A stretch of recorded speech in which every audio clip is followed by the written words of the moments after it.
What we're moving on to now is building a picture of participation in God, quite breathtaking picture. Obviously, we've just been looking at these two competing anthropologies between Augustine and Nicholas of Cusa, a view that on the one hand the will can desire no good thing, and on the other that everything the will desires is good at the end. It can be terribly distorted, but it is a desire for the good. And we finish by saying that this view of Nicholas's allows for no partition between supernature and nature. And that's what we're going to look at in this module, which I'm calling the cosmos. The cosmos. Is it a liturgy or a mechanism? Now, most of us, and it's very important before we then, for the next two modules, go back to an anthropology. I mean, you could say, why do we need a cosmology in order to have a view about what it is to be a human being? So part of the argument, and it's really important to grasp this, I think, is you actually do need a view of the cosmos, almost as a prelude to have a view of humanity's role within the cosmos. I thought of an example of this. It might seem trivial, but I think human experience tells us a lot.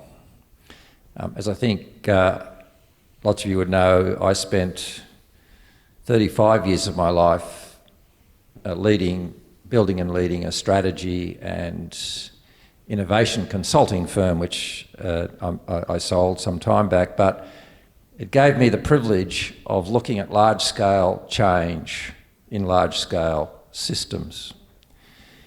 And we were taking a humanistic approach to that.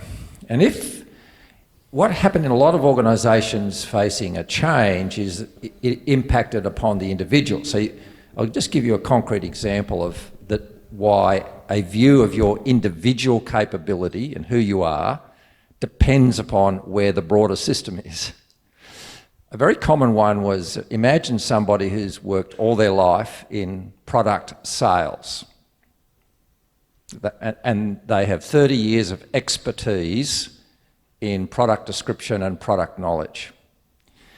It's built their sense of self-confidence, their sense of who they are, their identity. And if you were to ask that person, what's your role? What are you, and what's your identity professionally? And what are you good at? They would feel very confident. However, and this was happening a lot, what if that broader organisation strategically has recognised that what's commonly called a product push business model is not going to work anymore? We actually need to move the broader system away from product push to customer service. And that means the expertise in sales now has completely shifted away from product knowledge to problem solver, which means I'm a listener, not a talker. And this led to an existential crisis for many people. It just illustrates the fact that how I want to position the human situation always depends on the system we're playing in. So that's an analogy for what we're doing now. Very much depends, when we say what's a human being, on what is the system we're playing in of the cosmos. And as we finished last time, I think we have inherited, all of us, a concept of nature and supernature.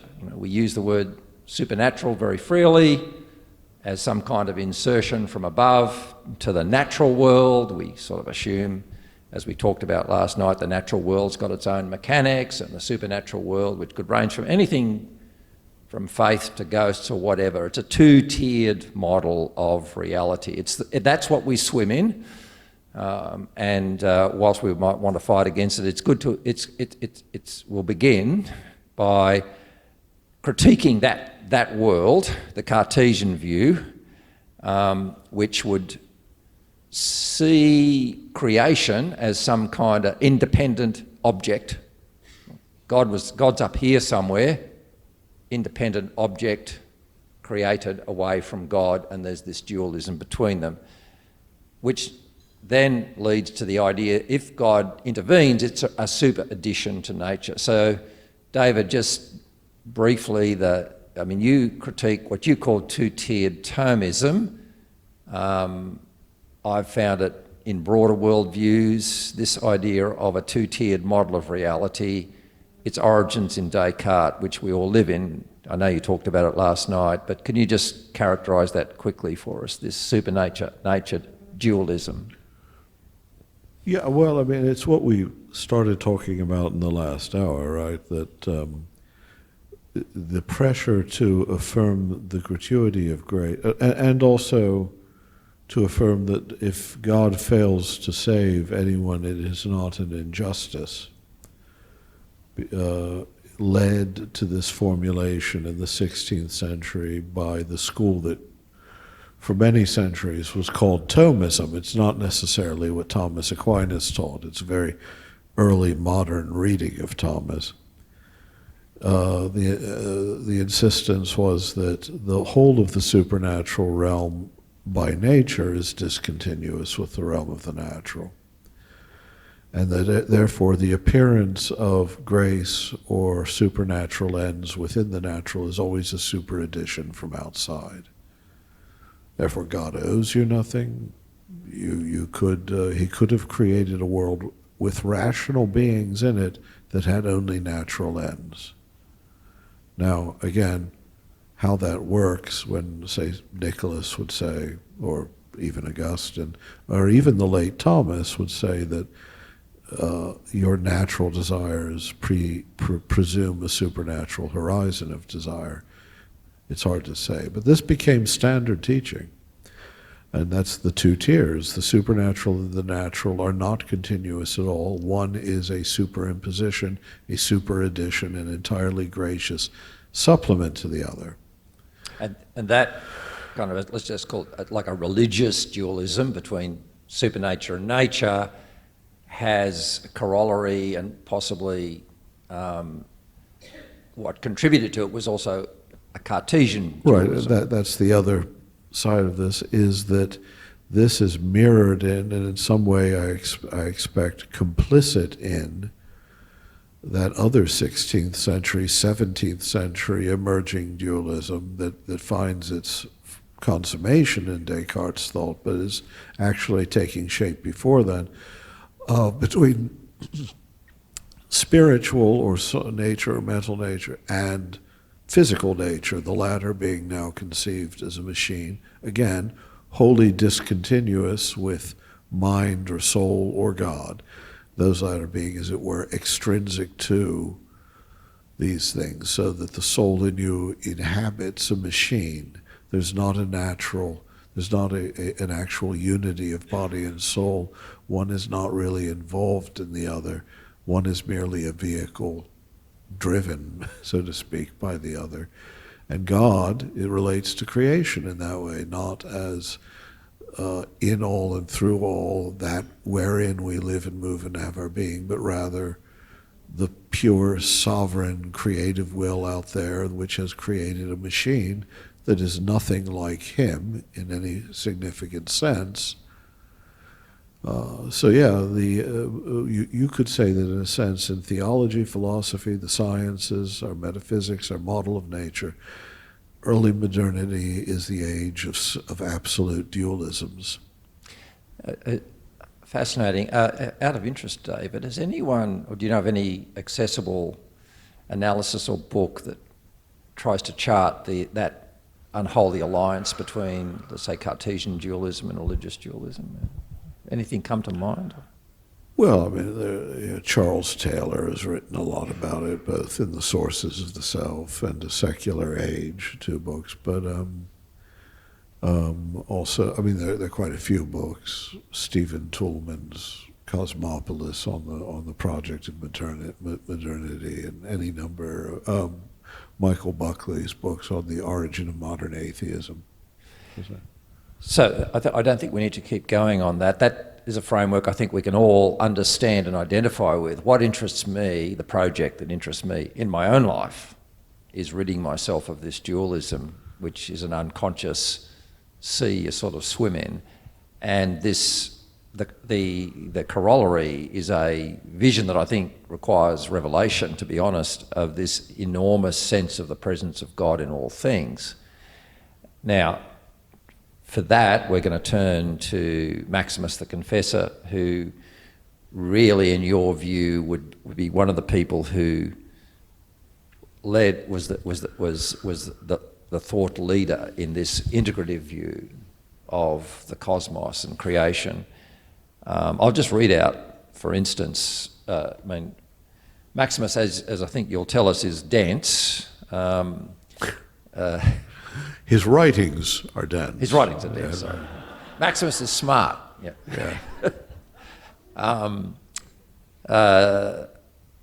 Beautifully, he wrote a book called Ambiguum, and I wish modern Christians would be happy to have a book called The Ambiguities. In that, which is a series of short essays, so yes, although the prose is dense, the thinking is, as you said, it's actually quite accessible, really. I mean, I'd love to do a plain English version sometime. I'm sure you wouldn't, but it does occur to me that it would be a good idea. Well, if you let everyone into the club. Okay. That reminds me of a story.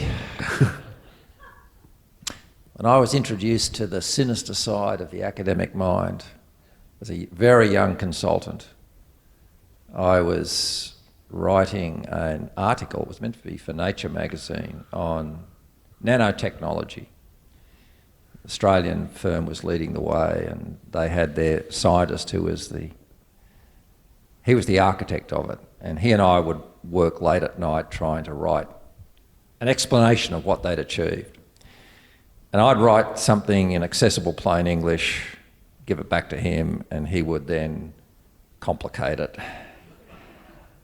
What was sinister, and I can remember this was about 11 o'clock at night, there was just the two of us in the building. What was sinister was he knew exactly what he was doing.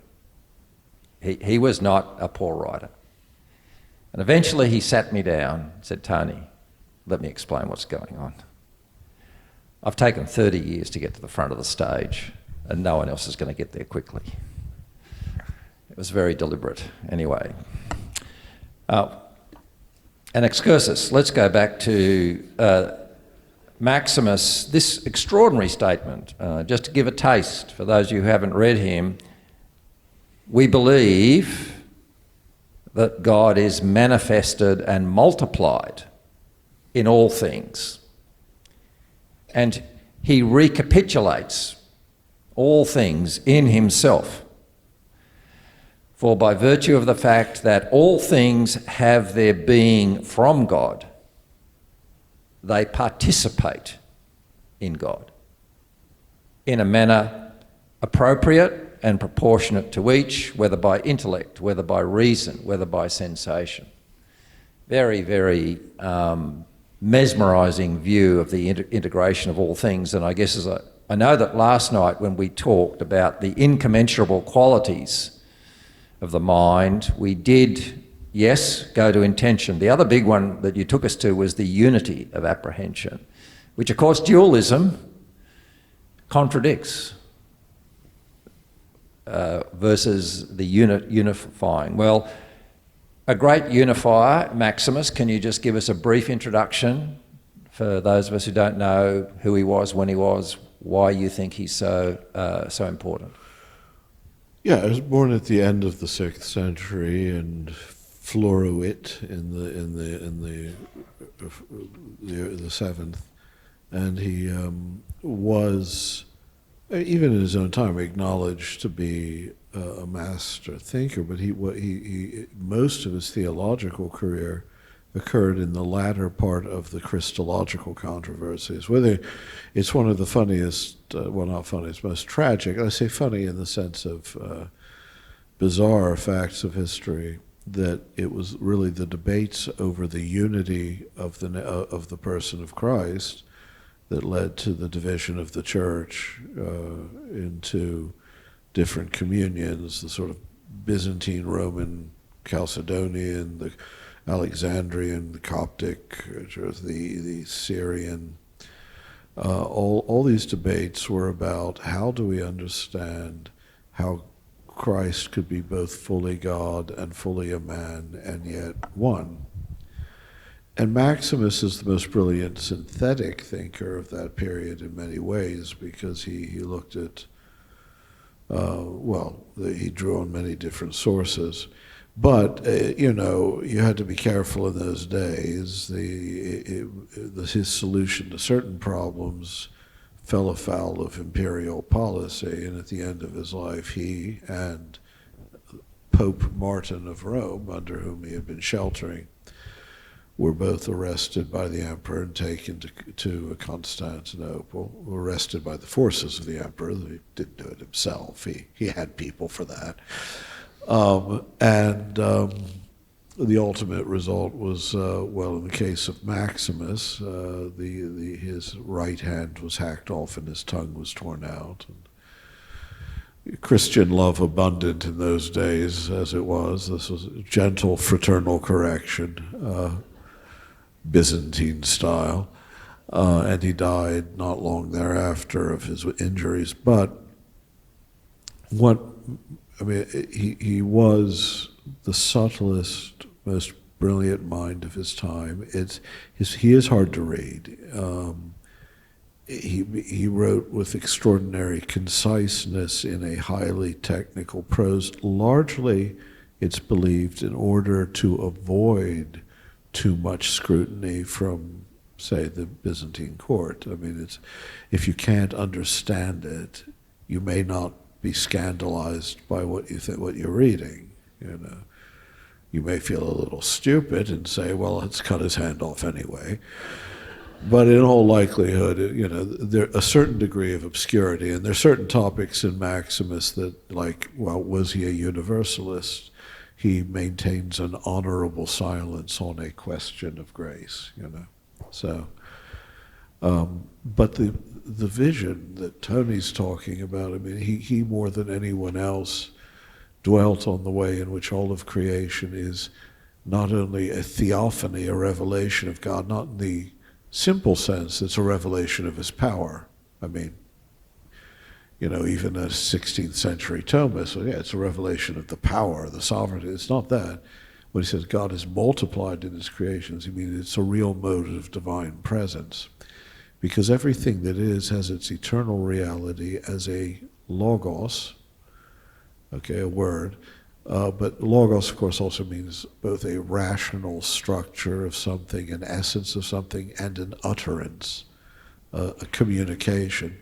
And all the logoi, or as the Erasmian savages would say, logoi, all the logoi of things have their eternal reality in the one logos of God. So God's own manifestation of his own essence to himself in eternity, in the life of the Trinity, in the light of the Spirit, also is the full manifestation of everything that can and could and will be, so that creation itself occurs within Christ and is nothing other than a rational, or when I say rational, I'm not using that term in the boring sense we use it now.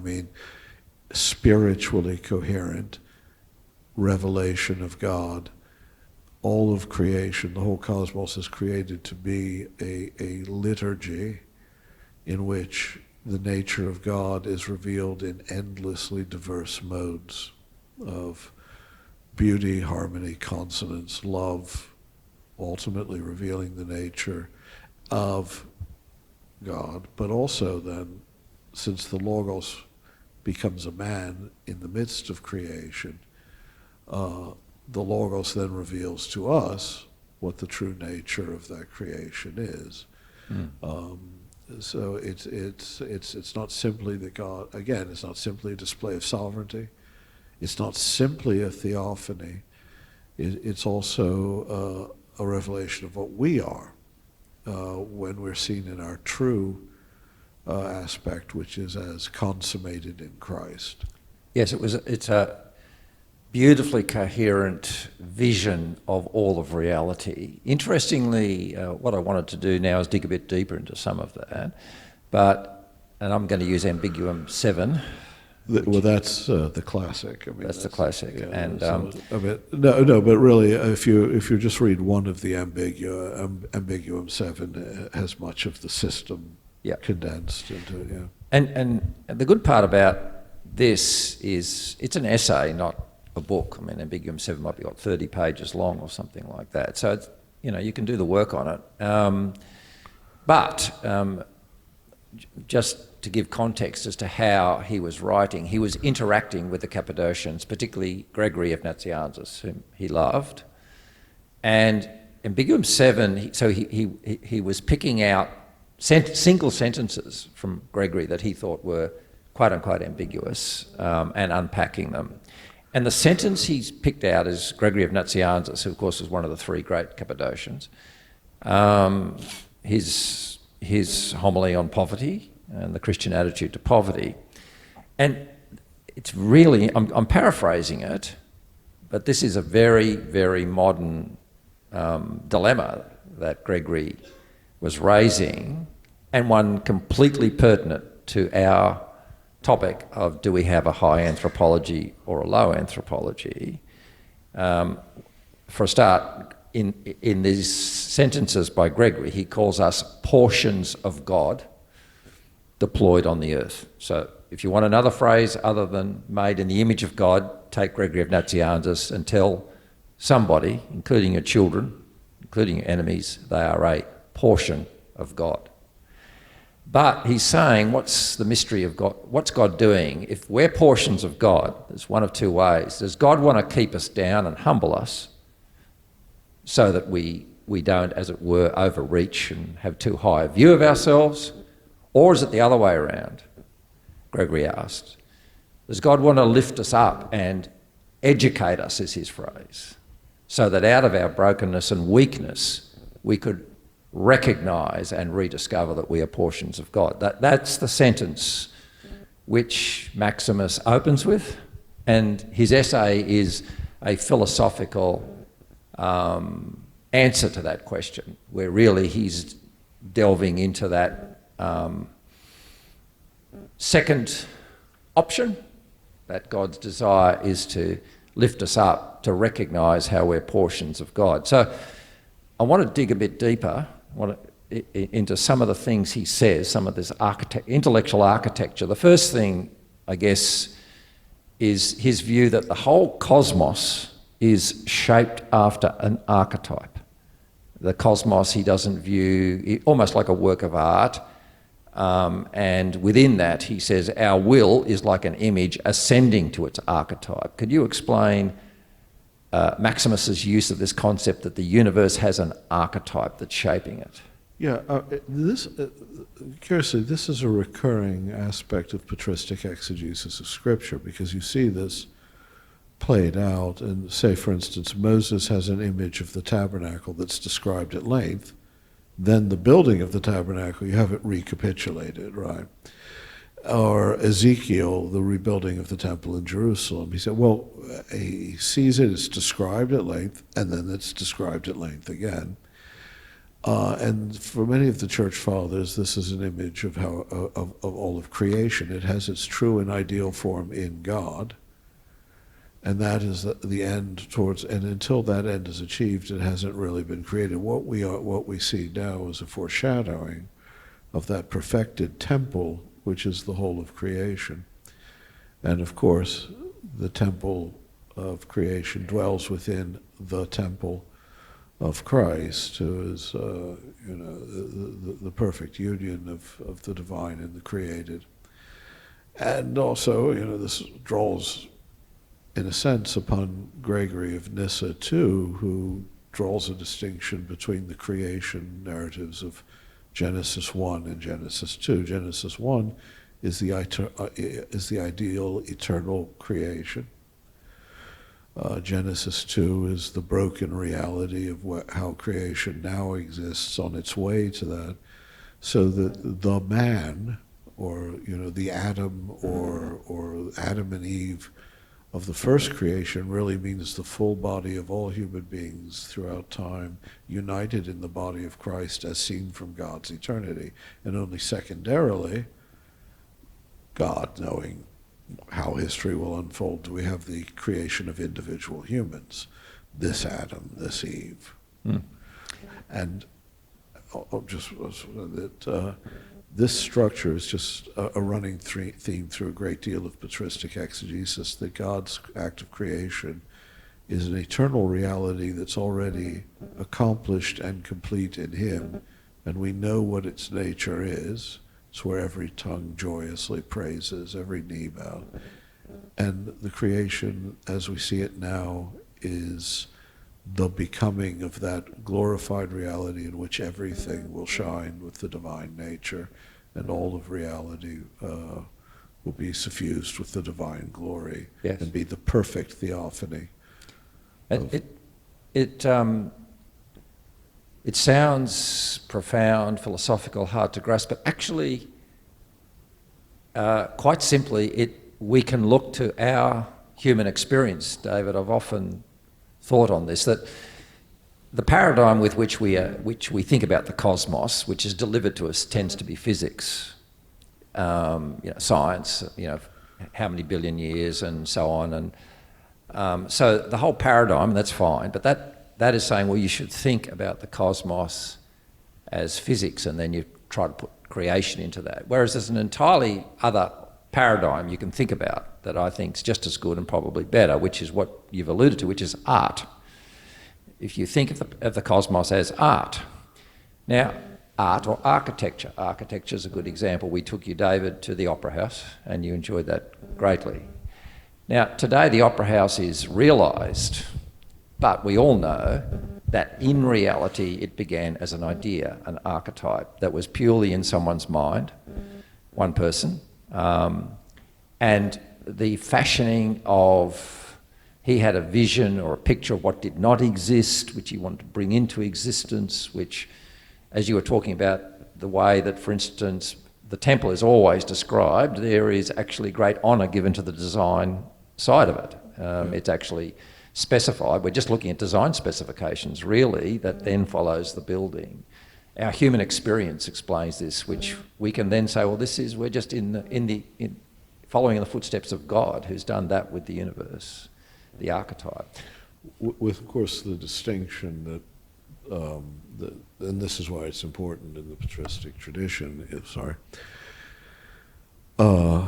that we as sort of co-creators with God, or synergy, in Paul's language, in synergy with God, co-workers with God, a phrase that Paul uses again and again, and that the Church Fathers read as meaning more than just doing God's will. It meant actually contributing at every level of our lived experience. That in God's case, of course, this is already, from the eternal vantage, accomplished. Already, it is so. And we, in time, are on the way to an eternal reality that is always already the case with God, of a redeemed and glorified creation. And yet, as well as that, can you fit in, another thing I picked up in Maximus is that creation is, to some extent, ongoing. He says, by his word or logos and his wisdom, he created and continues to create all things. Right. Dynamic picture. Well, this too, of course, this is something that was borrowed from Stoic metaphysics, and others, but then expanded in Christian thought, is that creation is not like the making of a machine. It is the giving to life of something itself that is itself an act, a poetic act of creation, so that the seeds of things are implicit in nature. So God, in allowing the world to develop into what it is, God is also actively creating in it in his logos, as the sort of the irrational principle that's infusing all things and giving life. There's a wonderful figure from the 18th century in German, Hamann, who was sort of almost a church father out of time in a sense. He lived in the Lutheran world, but all of his impulses of mind. And he speaks of God as the poet in the beginning of days and the critic in the end of days, who in every moment is writing every line by letting it flow forth from its predecessor. And that's what we're participating in as co-workers, that ongoing development. I mean, that's very, again, that term, I have a Calvinist friend, I really do. He's more of a Barthian than, his name's Bruce McCormick, but he has real problems with this language of deification. He's a very prominent Barthian theologian.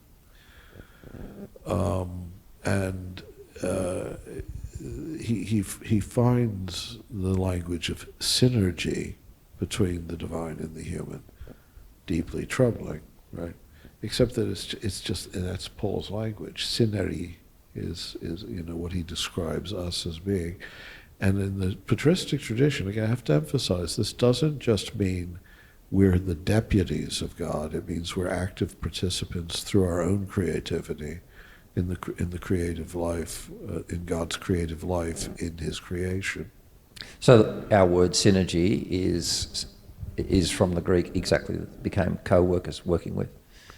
So we could say we're synergist with God. Yeah. Yeah. I want to return, you've already mentioned it, but it's such a profound and persistent archetype and innovation, I think, for Maximus, as far as I understand it, which is logos. We're all familiar with logos, but he developed from logos, logoi, and that's, do you want to check the score? No, I thought I had the sound off, excuse me.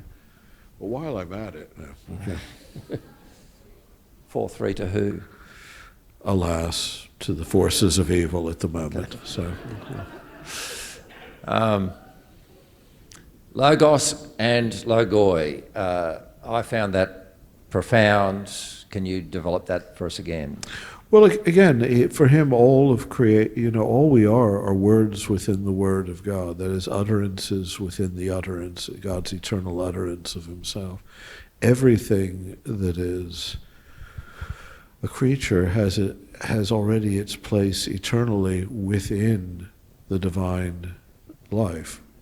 You are an utterance of God. You are a logos of God too. That means that all that you truly are can only be understood in light of the logos made manifest. And in our history, the logos has become manifest as this man. So if you want to see the true nature of yourself as a creature, but specifically as a human being, if you look to him, the shape of the human as the revelation of God has been given perfectly. There's absolute transparency between who Jesus of Nazareth was and who the eternal Son of God is. But in a fuller sense, he's the rational center of all creation, the one in whom and for whom all of this holds together. And so the logos of everything finds its illumination in him. Ultimately, this is Maximus's, here he's following Origen. Of course, Origen is one of the unnamed influences in all, because Origen by that time had been illegitimately condemned by a moron of an emperor.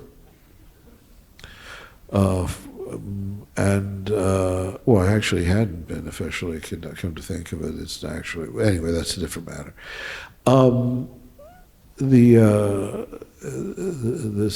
notion that he draws from Origen already, that every soul and spirit is, as of course I should mention, Gregory of Nazianzus in the Ambiguum 7 is quoted as saying something that's drawn from Origen. So the quotation goes 2 steps back, but Maximus could discuss it through Gregory, who at this time is regarded as one of the fathers of the church. He can't name Origen, whose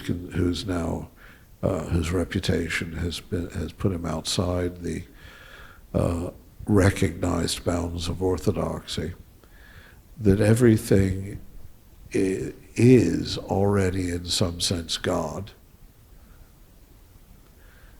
In becoming God, we are becoming what we are. In the creation, becoming the glorified presence of the divine, it's becoming what it essentially is. Yes. And this is a great contrast. I think you say that Maximus deliberately was setting aside a negative theology. God is totally unknowable. We can't find language for him at all. The idea of logoi, I'd call that like design principles, I suppose, from the logos. Right. I mean, he's going pious. Obviously, no finite mind can understand the infinite fully. But he, like Gregory of Nyssa, believes that this is not a limitation in an absolute sense, because throughout eternity we're to enter ever more into this epectasis, this stretching forth into God, which he also calls ever moving rest, aikinitos, ever moving rest. And he makes a distinction between episteme and gnosis. In Greek, there these two words for knowledge. An epistemic grasp of something is a factual knowledge about it, I mean, broadly speaking. Whereas gnosis is direct, immediate knowledge of encounter that goes beyond the conceptual. In a different Ambiguum, he says that we pass beyond the conceptual. That's, of course, the threshold that can never really grasp the essence of God, in order only to enter into this intimate and eternally expanding embrace in the intimacy of gnosis. This is why in Greek, gnosis can also mean the nuptial union of man and woman. It's when you see in the biblical, he did not know her until. I mean, really, that notion of knowledge as of immediate acquaintance that goes too deep for mere words and concepts. So. Yeah, I love the part of the Ambiguum when he quotes, I think, David, yearning for God in the Psalms, Moses, the entering of the rest. There's this beautiful picture of entering a rest and yet ever moving beyond it. Yeah. But the end of all things is this rest, quoting what he says, the end of the motion of all things is to rest within eternal well-being, just as their beginning was being itself, which is God, the giver of being and the bestower of the grace of well-being. Right.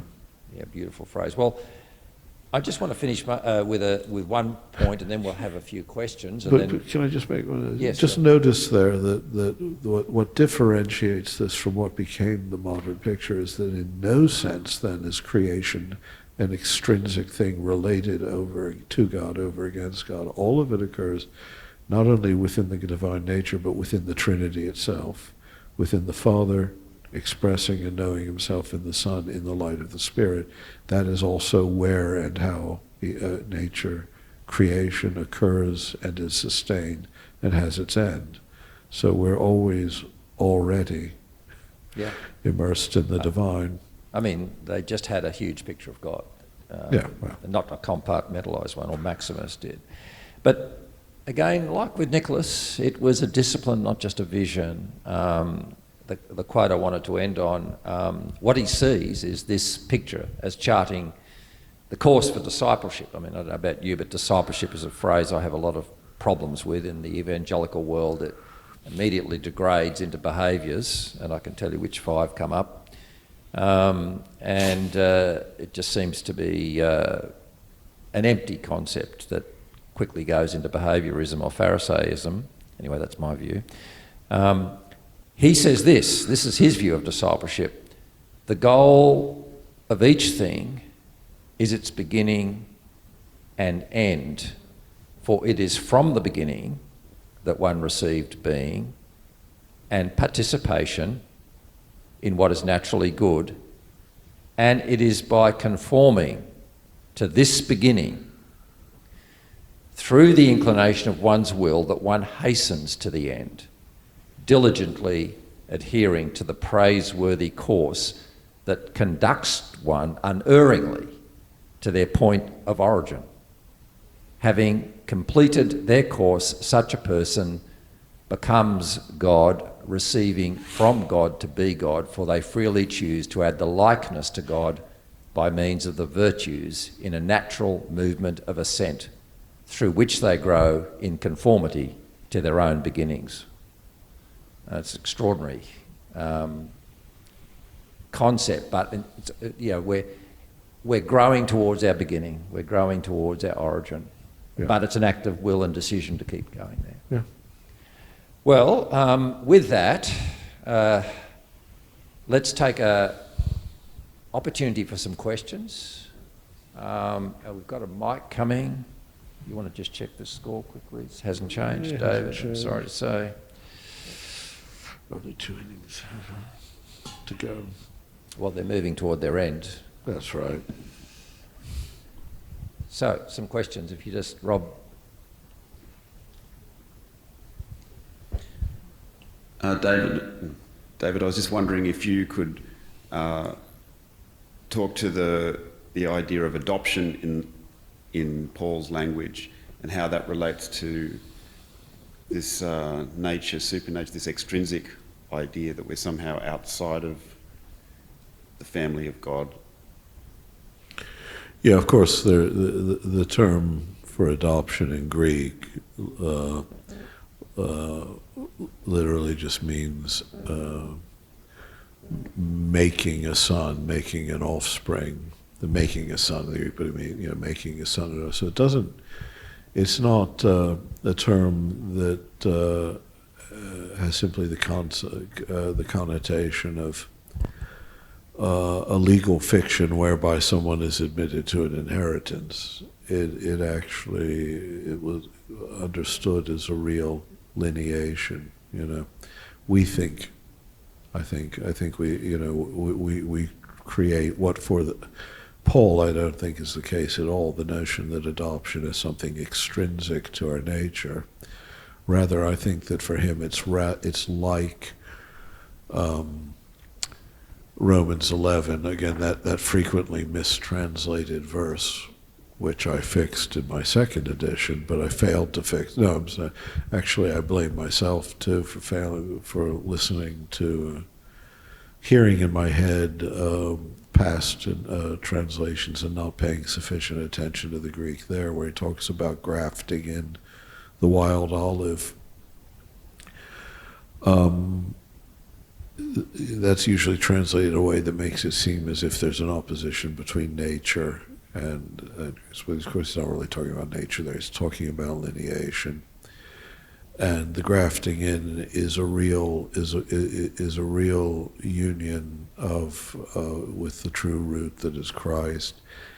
It's not, and the term outside, we often say that which those who are grafted in contrary to nature. That's not what Paul Panentheism doesn't mean that. He means outside the normal lines of lineation of so.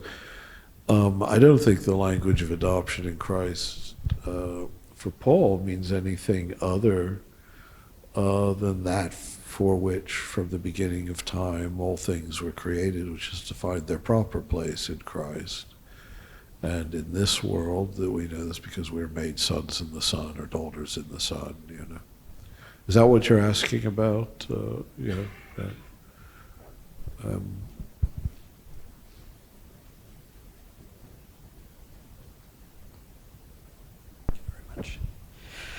I've seen the picture of God's relationship to his creation described in Orthodox circles as Panentheism. But I believe that has a slightly different meaning to the word pantheism or panentheism in Eastern religions. And I was just wondering, do you think that the two concepts are the same, or in what ways do they differ? Yeah, I think that both words should be avoided most of the time unless they're given very clear definitions, and I think that opposition is false for the most part. First of all, What they mean is the assumption that there's something called Hindu pantheism. We get this from, say, Edward Fazer and other ignoramuses, and other people who are ignorant of the thing they're talking about. Did I say ignoramus? I didn't mean that.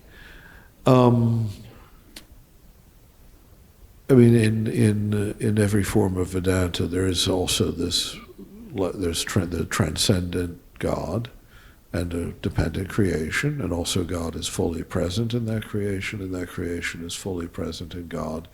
And there's not an absolute division, but there is a distinction. Well, I see that as the patristic vision too of God and creation.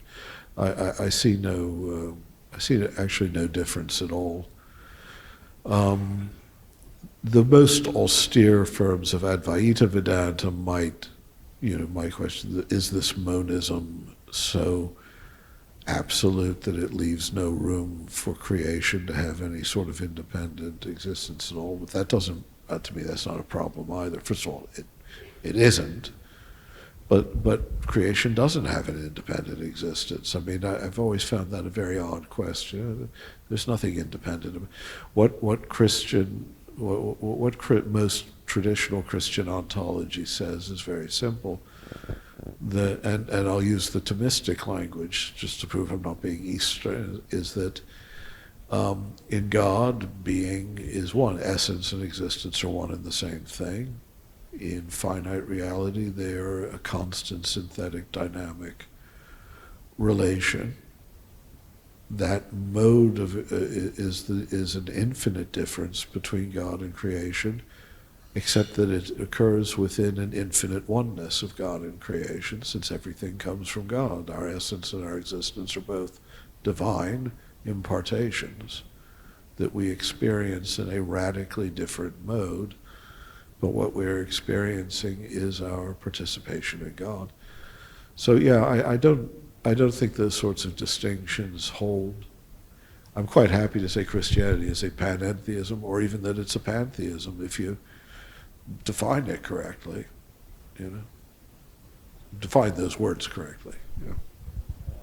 Any other questions to finish with? This one down here, Rob.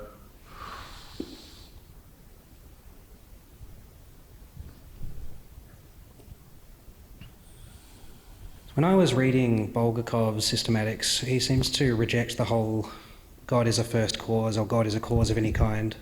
Yeah. And he says that God is the creator, everything else is the creation. He says that's the fundamental distinction. But then Maximus the Confessor frames theosis as we become uncreated. So I'm wondering, if we become uncreated, do we stop being creatures? Do we cross that divide? You see, it's funny. Bulgakov actually isn't saying something different here from Maximus. He just didn't like the term causality in our modern sense being applied to God. He wasn't talking about the term atia that you find in Aristotle, for instance. He is talking specifically of cause in the modern sense, as if God and creation are two things, one of which causes the other, right?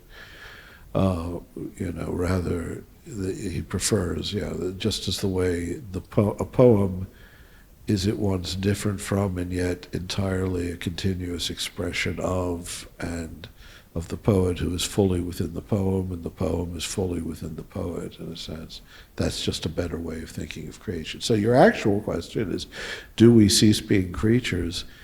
In a sense, for Maximus, we do.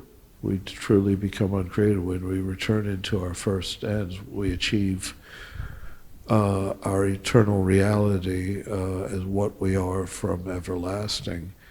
The creature-creator distinction becomes meaningless. There's a point of indistinction. And yet, it remains, because it remains a relation. So what remains is the relation of love between that which has its infinity in the form of an ever-moving rest and an epectasis, and the one who is the fullness of that being into which we're ever moving. But yeah, there is a sense for Maximus in which we truly become the uncreated, which is that we become our true beginnings, because the logoi in the logos are not creatures; they're not created. They actually dwell within the eternal logos of God. They are his own essence, as known in its filial manifestations. We might. There's one more up there. One more question up there. There's a couple. Okay, yep. Richard. David, could I just ask you about the place of chaos? Oh, sorry, was that the end of the question? Place of chaos, ellipsis, question mark. Yeah. That sounds good. Well, do you mean the language of chaos in the Old Testament? Is that which is organized? Do you mean chaos in a modern, mathematical sense, of fractals and Jeff Goldblum in Jurassic Park? And is that, you mean the biblical? Yeah. Yeah. I'm not sure what the place of chaos is, except if you want to know what the patristic reading of these things are. Gregory of Nyssa has a comment on how we should translate the opening of Genesis, because of course, as we all know, in the beginning, what we translate as the world was waste and wild, or was unformed, wohu ta bohu, obscure words in ancient Hebrew that we actually don't know the meaning of. We think that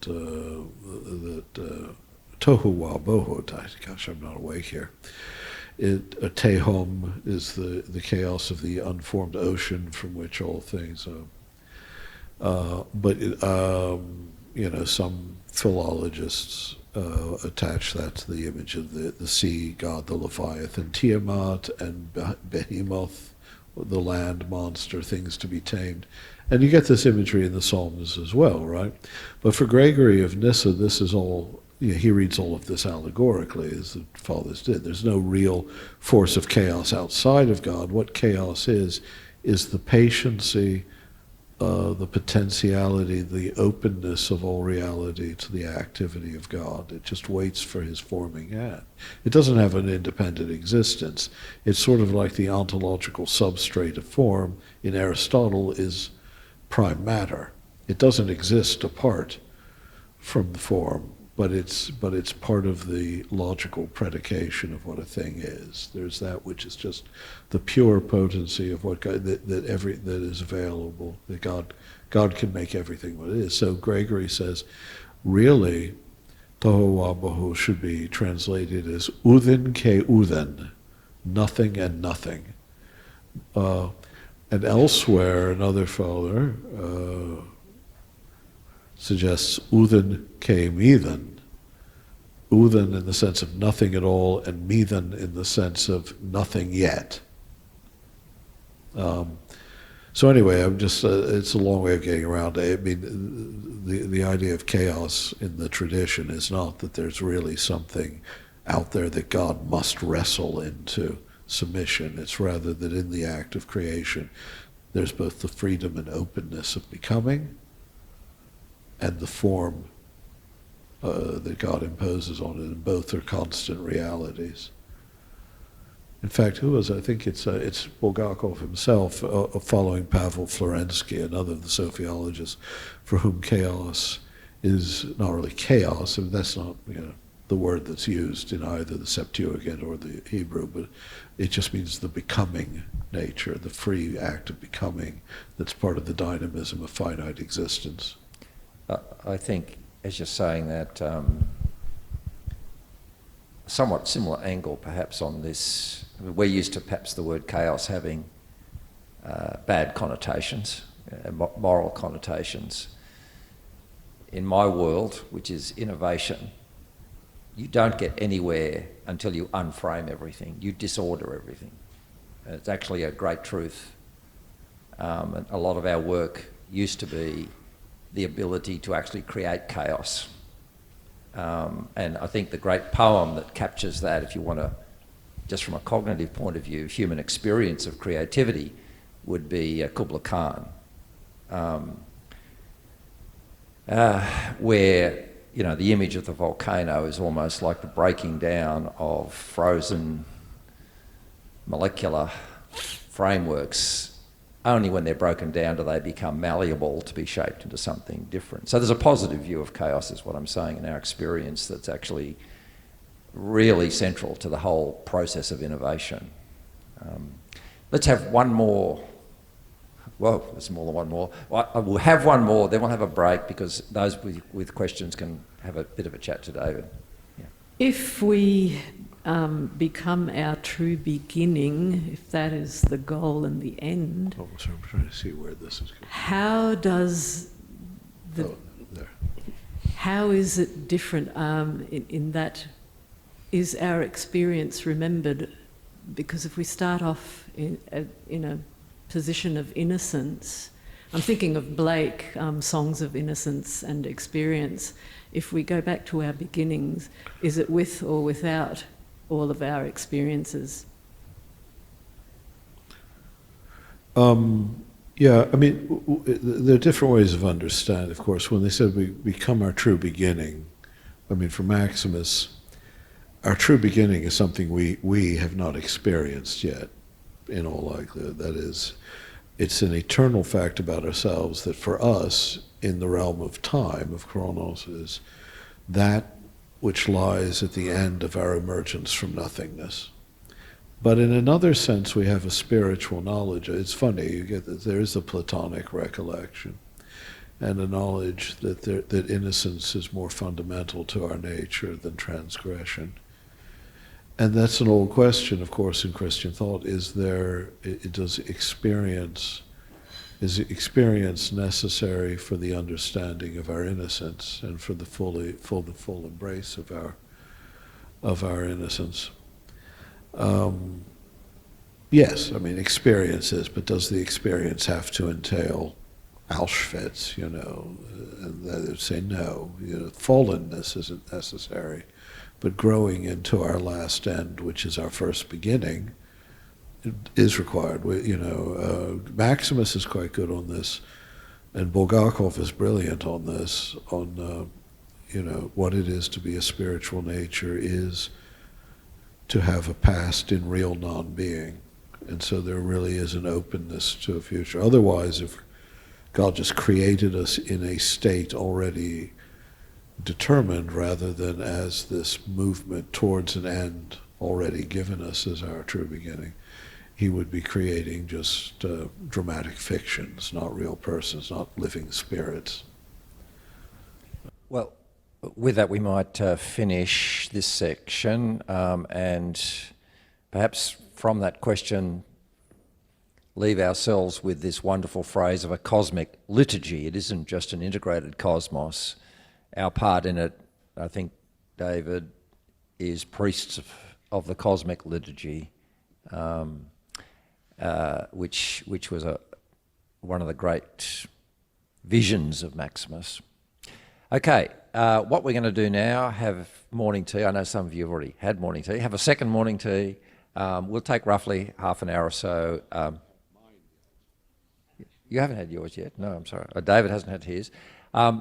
And we will come back to the fourth module, having set this kind of picture of the cosmos, and the fourth module will be on the incarnation as the template for humanity, and in a sense the debate between a small view of the incarnation and an overarching view of the incarnation. There are books for sale. I forgot to mention Matthew's wonderful book. What's the title again, Matthew? Disrupting Mercy. Some of you probably heard our interview with Matt early on, but it's a really profound book applying rich concepts of mercy to the battle with the slave trade, but taking a very different point of view.